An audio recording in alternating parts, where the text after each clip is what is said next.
Congress committee ஆராய்ச்சி துறையின் சார்பில் 4வது மாநில செயற்குழு கூட்டம் இன்று திருச்சி மொராய் சிட்டி பகுதியில் நடைபெற்றது.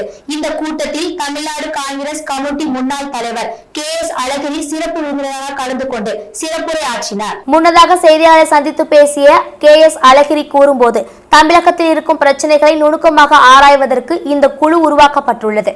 பல்வேறு பிரச்சனைகளை ஆராய்ந்து பின்னர் மத்திய மாநில அரசுகளுக்கு அறிக்கையாக கொடுக்கப்படும். மதம், ஜாதி, மொழி என்பது நமது அடையாளம். அதனால் பிரச்சனைகளை உருவாக்குவது என்பது தவறான ஒன்று. மகாத்மா காந்தி ஐரோப்பிய நாட்டு பத்திரிகையாளர்களிடம் நான் வணங்கும் ராமபிரான் இதை அனுமதிக்க மாட்டார் என கூறியிருந்தார். பாஜக RSS இந்து கடவுள்களை காப்பாற்றுவது போல பேசி கலவரத்தை உருவாக்குகிறார்கள். தமிழகத்தில் முருகன் பெயரை சொல்லி கலவரம் செய்ய பார்க்கிறார்கள். முருகன் RSS பாஜக கிடையாது. பாகிஸ்தானில் ராணுவத்தை தாண்டி யாரும் ஆட்சி செய்வது கிடையாது. அங்கு வரும் பிரதமர்கள் இதுவரை முழுமையாக ஆட்சி செய்தது கிடையாது. அங்கு மதத்தை வைத்து ஆட்சி செய்ய பார்க்கிறார்கள். அதே போல இங்கு இந்து பாகிஸ்தான் போல ஆக்க நினைக்கிறார்கள். திமுக காங்கிரஸ் கொள்கை சார்ந்த கூட்டணியை அதிமுக சிதைக்க பார்க்கிறது. திருச்சி சிவா காமராஜர் குறித்து பேசியது என்பதற்கு குறித்த கேள்விக்கு அவர் பேசியது வன்மையாக கண்டிக்கத்தக்கது. இது குறித்து சமூகமான விளக்கத்தை தமிழக முதல்வர் கொடுத்து இருக்கிறார். சிவா முக்கியம் கிடையாது. முதல்வர் இதற்கான விளக்கத்தை தெளிவுபடுத்தி இருக்கிறார். காமராஜர் குறித்த திருச்சி சினிமா பேச்சுக்கு ராகுல் காந்தி எந்தவித எதிர்ப்பும் கொடுக்கவில்லை என்ற கேள்விக்கு காங்கிரஸ் எப்போதும் அஞ்சுகிற பயப்படுகிற இயக்கம் கிடையாது. ராகுல் காந்தி எங்கு பேச வேண்டுமோ அங்கு தேவைப்பட்டால் பேசுவார். தமிழகத்தில் சிறுமி கடத்தி வன்கொடுமை செய்யப்பட்டது என்பது குறித்த கேள்விக்கு தமிழகத்தில் சட்ட ஒழுங்கு சரியாக இருக்கிறது. ராமராஜ்யத்திலேயே தவறு நடந்திருக்கிறது. அப்படி இருக்கும்போது ஒரு சில தவறுகள் நடக்கத்தான் செய்யும். அவ்வப்போது வழக்கு பதிவு செய்து நடவடிக்கை தமிழக அரசு எடுத்து வருகிறது. இந்த கூட்டத்தில் தமிழ்நாடு காங்கிரஸ் கமிட்டி ஆராய்ச்சி துறை மாநில தலைவர் மாணிக்க வாசகம் தலைமையில் நடந்த கூட்டத்தில் மதுரையில் இருந்து இந்த நிகழ்ச்சிக்கு நான் வந்திருக்கிறேன். மதுரையில் நேற்று நாங்கள் கலந்து கொண்ட விவாதத்தினுடைய தலைப்பு என்னவென்று சொன்னால், மதுரையில் நடைபெற்ற முருக மாநாடு ஆன்மீகத்தினுடைய எழுச்சியா அல்லது மதவாதத்தினுடைய வளர்ச்சியா என்பதை பற்றி அவர்கள் தலைப்பிட்டிருந்தார்கள். நாம் காங்கிரசினுடைய கொள்கைகளை அதிலே எடுத்து வைத்தோம். காங்கிரஸை பொறுத்தவரை மதத்தின் மீதும் கடவுள் மீதும் நம்பிக்கையுடைய ஒரு அரசியல் கட்சி. காங்கிரஸில் சில தனி மனிதர்கள் கடவுள் நம்பிக்கை இல்லாமல் மத நம்பிக்கை இல்லாமல் இருந்திருக்கிறார்கள். ஆனால் கட்சி என்கிற வகையில் காங்கிரஸ் கட்சி அவரவர் சார்ந்திருக்கிற மதத்தின் மீது அவரவர் சார்ந்திருக்கிற கடவுள் மீது நம்பிக்கை வைக்க வேண்டும் என்ற கொள்கையுடைய ஒரு அரசியல் கட்சி. நம்முடைய தலைவர் மகாத்மா காந்தி சொன்னார், நான் ஒரு இந்து, ராமபிரானுடைய வழிகாட்டுதலின் பிரகாரம் நடக்கிறேன். ஆனால் இவைகளெல்லாம் எனக்குத்தான் பொருந்துமே ஒழிய இதை என்னுடைய பக்கத்து வீட்டுக்காரர் மீது நான் திணிக்க மாட்டேன். மதம் என்பது நம்முடைய அடையாளம், கடவுள் என்பது நம்முடைய அடையாளம், ஜாதி என்பது நம்முடைய அடையாளம், மொழி என்பது நம்முடைய அடையாளம். அதற்கு மேல் அதற்கு எந்த முக்கியத்துவமும் கிடையாது. அதையே ஒரு முக்கியமாக கருதி அதனால் பிரச்சனைகளை உருவாக்கி மக்களிடையே வேற்றுமைகளை ஏற்படுத்தி கலவரம் உண்டாக்கி ரத்தம் சிந்துவது என்பது தவறானது. நான் வணங்குகிற ராமபிரான் இதை அனுமதிக்க மாட்டார் என்று மகாத்மா காந்தி அவர்கள் 1947 உங்களுக்கு கல்கத்தாவில் வங்கத்தில் அவர் வன்முறைக்கு எதிராக நடத்திய ஒரு நடைபயணத்தின் பொழுது ஐரோப்பிய நாட்டு பத்திரிகையாளர்களுக்கு அந்த செய்தியை சொன்னார், நவகாளியில் சொன்னார். அதுதான் காங்கிரசினுடைய நிலை.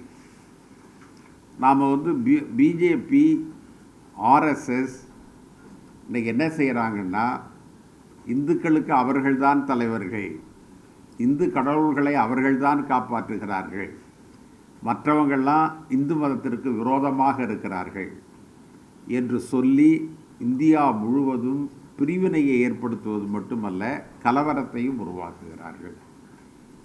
நீங்கள் வடபுலத்தில் அயோத்தியில் ராமருடைய பெயரால் மிகப்பெரிய உயிர் பலி ஏற்பட்டது.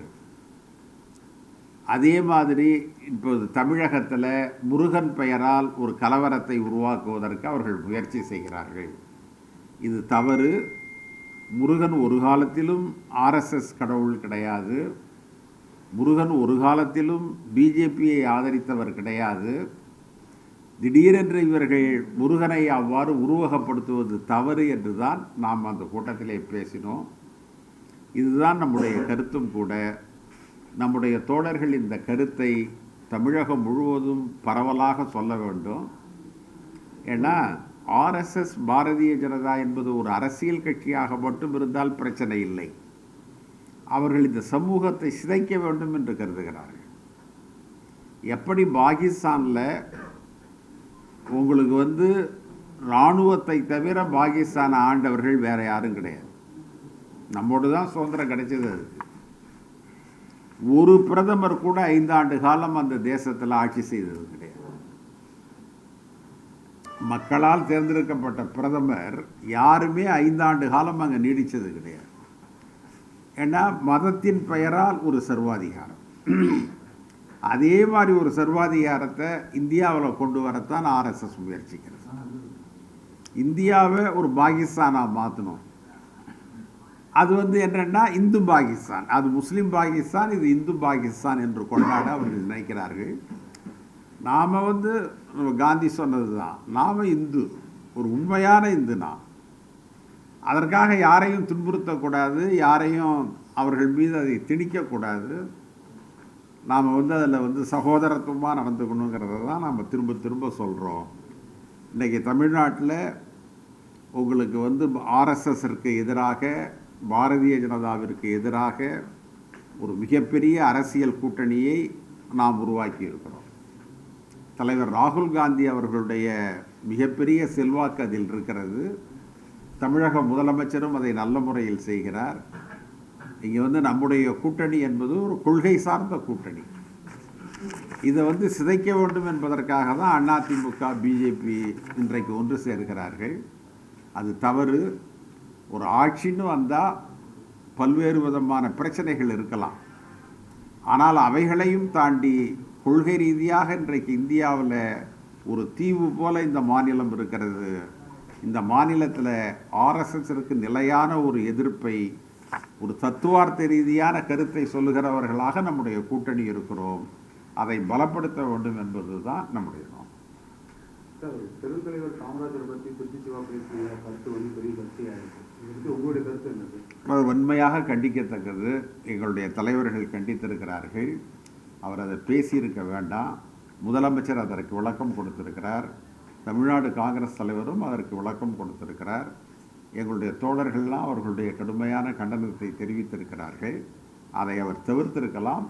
ஆனால் முதலமைச்சர் அந்த காயத்தை ஆற்றி இருக்கிறார். நல்ல ஒரு பதிலை அவர் சொல்லியிருக்கிறார்.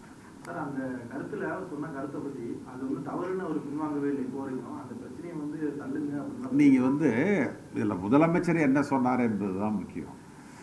நீங்கள் ஒருத்தர் சொன்னவர் என்ன, அவர் இதில் முக்கியம் கிடையாது. அவர் சொன்னதற்கு கடுமையான கண்டனம் எழுந்திருக்கிறது. முதலமைச்சர் அதற்கு ஒரு நல்ல விளக்கம் கொடுத்திருக்கிறார்.